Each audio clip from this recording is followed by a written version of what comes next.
Fils du prophète Ibrahim et de Hadjar, il a grandi dans le désert, près de la source bénie de Zemzem, élevé dans l'isolement et la foi, loin des peuples et des villes. Ce n'était pas un prophète arabe, mais c'est dans cette terre qu'il a vécu. La tribu de Jurhum vivait près de la source de Zamzam. Ils virent l'enfant grandir dans cette vallée sèche, et reconnut en lui le calme, la noblesse et la force tranquille de son père. Ils l'accueillirent parmi eux.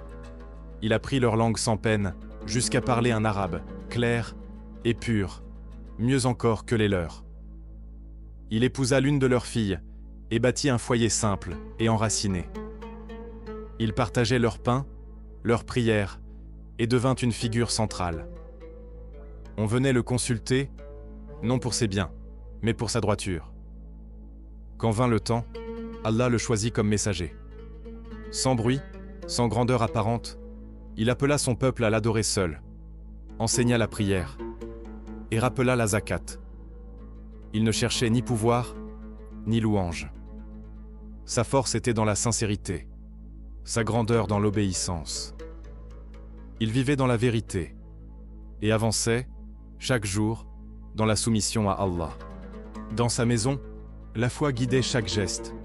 Il enseignait la prière, ordonnait la zakat, et élevait ses enfants dans l'obéissance d'Allah.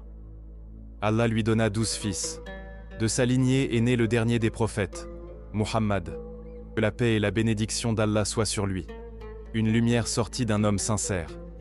Il vécut environ 137 ans, selon les récits rapportés par les anciens. Il mourut près de la Kaaba, et repose dans le Hijr Ismaïl, près de sa mère Hadjar. Son souvenir demeure dans chaque prière, dans chaque pas tourné vers Dieu. Ce n'est pas la force qui fait l'élu, ni le nombre, ni la richesse. C'est la sincérité, la parole tenue, la patience face à l'épreuve, et le cœur tourné vers Dieu.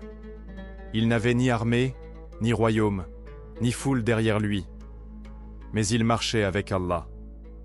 Et cela suffit pour que son nom traverse les siècles.